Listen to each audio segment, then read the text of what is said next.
تو ظاہری علاج کے لیے ہم ڈاکٹر کے پاس جاتے ہیں. اسی طرح جب آپ کا دل بیمار پڑتا ہے, ہمارا دل بیمار پڑتا ہے, تو اس کا تزکیہ, اس کا علاج یہ ہمارے اکابرین علماء تزکیہ اور دل کا پالش کرتے ہیں, دل کو پالش کرتے ہیں, صاف کرتے ہیں. یہ نبوت کے 3 مقاصد ثلاثہ تھے جس کو انجام دیا اور انجام دے رہے ہیں اس زمانے میں مکاتب دینیہ اور مدارس اسلامیہ اور خانقاہیں. میرے عزیز دوستو, آج جو ہم اور آپ مسلمان کی شکل میں نظر آ رہے ہیں یا ہندوستان کے اندر جو یہ اسلامی شناخت باقی ہے, ابھی حضرت استاد محترم مفتی عبد القادر صاحب نے جو بیان فرمایا کہ 100 سالہ حکومت امریکہ میں مسلمانوں کی رہی, لیکن ابھی وہاں اسلام کا نام و نشان بھی باقی نہیں رہا. وجہ کیا ہے؟ لوگوں نے اسلام کو چھوڑ دیا اور جس کی وجہ سے وہ ذلت اور پستی کے گار میں جا گرے. لیکن ہم اور آپ اپنے اکابرین کا جتنا بھی شکریہ ادا کریں کم ہے کہ انہوں نے اس زمانے میں اس ہندوستان کو بچانے کی فکر کی اور انہوں نے مدارس کا, مکاتب کا, خانقاہوں کا جال بچھا دیا, جس کی وجہ سے آج ہم اور آپ اپنے آپ کو مسلمان کہلانے کے لائق ہیں. اور آج ہمارا جو ہے شاعر اسلام, چاہے وہ مساجد کی شکل میں ہو, چاہے وہ ہمارے وہ جسم میں داڑھی کی شکل میں ہو, جس سے مسلمان کی شناخت ہوتی ہے, اس کو شاعر اسلام کہا جاتا ہے. تو آج جو ہمارے اندر شاعر اسلام ہندوستان کے اندر باقی ہے, یہ کسی اور کا دین نہیں, انہی چٹائیوں پر, انہی بوریوں پر بیٹھنے والے علماء کرام کا دین ہے. آپ انہیں حقارت کی نگاہ سے نہ دیکھیے. اللہ کے نبی صلی اللہ علیہ وسلم کی حدیث ہے, کن عالما او متعلما او مستمعا او محبا ولا تكن خامسا فتهلك, کہ آپ علم حاصل کرنے والے بنے. یا علماء کرام, اگر آپ علم حاصل نہیں کر سکے تو علماء کرام بنیں اور علم حاصل کسی کو کروائیں, یعنی آپ تعلیم دینے والے بنیں. او محبن, یا علماء سے محبت کرنے والے بنیں. او مستمعن, یا علماء کرام کے بیانات کو سننے والے, ان کی تقاریر کو سننے والے بنیں. ولا تکن خامسا, 5ویں نہ بنیں, یعنی آپ ان سے نفرت اور دشمنی رکھنے والے نہ بنیں. اللہ کے رسول کے الفاظ ہیں فتهلك, ورنہ ہلاک کر دیے جاؤ. میرے محترم بزرگوں اور دوستو, شیخ الہند کا نام آپ لوگوں نے سنا ہوگا. یہ ہندوستان جس کے اندر ہم اور آپ رہ رہے ہیں, فخر سے رہ رہے ہیں. یا اس ہندوستان میں مسلمانوں کو فخر کے ساتھ رہنا بھی چاہیے. آج جو باتیں ہوتی ہیں وہ سب غلط ہے. اس ہندوستان کے اندر ہم مسلمان بائی چانس نہیں, بائی چوائس ہیں. ہم نے خود ہندوستان کو پسند کیا تھا اور ہم رہ رہے ہیں اور انشاءاللہ قیامت تک رہیں گے. منہا خلقناکم وفیہا نعیدکم ومنہا نخرجکم تارۃ اخری. اگرچہ ہم اس کو مٹی ڈالتے ہوئے پڑھتے ہیں, اس آیت کی روشنی میں کہہ دوں کہ ہم اسی زمین سے پیدا ہوئے, اسی میں دفن ہوں گے اور انشاءاللہ ہم اپنے مسلمان عقیدہ کے مطابق کل قیامت کے دن اسی ہندوستان کی زمین سے اٹھائے جائیں گے. یہ غلط الزام ہے کہ ہم وفاداری نہیں کرتے.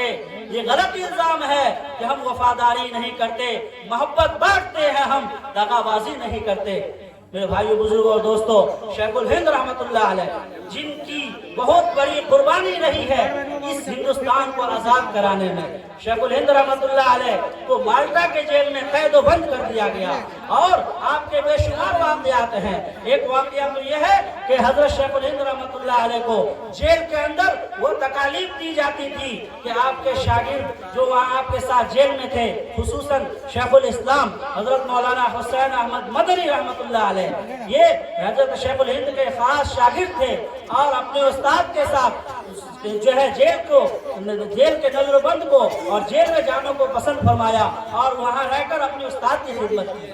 چنانچہ لکھتے ہیں کہ حضرت شیخ الہند رحمت اللہ علیہ کو جب سخت سے سخت تکالیف اور اذیتیں دی جاتی تھی تو حضرت شیخ الاسلام مولانا حسین احمد مدنی رحمت اللہ علیہ فرماتے تھے کہ استاد صاحب آپ ایک مرتبہ تو کہہ دیجئے. وہ جیلر کہتا تھا کہ آپ شیخ الہند ایک مرتبہ کہہ دو کہ انگریز کے خلاف ہم جو ہے جہاد نہیں, انگریز کے خلاف نہیں لڑیں گے, اور یہ آپ ایک مرتبہ کہہ دیجئے. لیکن حضرت شیخ الہند رحمت اللہ علیہ کا چہرہ غصے سے لال ہو جاتا تھا اور فرماتے تھے شیخ الاسلام محمود حضرت شیخ الاسلام مولانا حسین احمد مدنی کو کہ تم نے مجھے نہیں دیکھا, میں اس بلال کا وارث ہوں, میں اس خباب کا وارث ہوں, میں اس سمیہ کا وارث ہوں جنہوں نے اپنے بدن پر اور اپنے چہرے پر, اپنے جو ہے جسم کے نازک حصے پر اپنے جو ہے تکالیف کو اور جو ہے اذیتوں کو برداشت برداشت کیا لیکن کلمہ حق سے نہیں پھرا. میں اسی بلال کا وارث ہوں, میں اسی خباب کا وارث ہوں, میں اسی بی بی سمیہ کا وارث ہوں.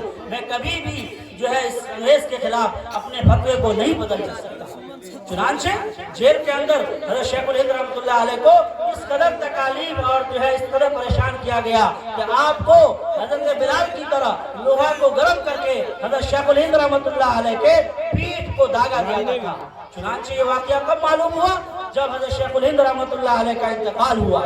جب غسل کے لیے آپ کو تخت پر لٹایا گیا تو اس وقت جو ہے لوگوں نے دیکھا کہ آپ کے کمر پر سے گوشت غائب ہے, صرف ہڈیاں ہی ہڈی ہے. اور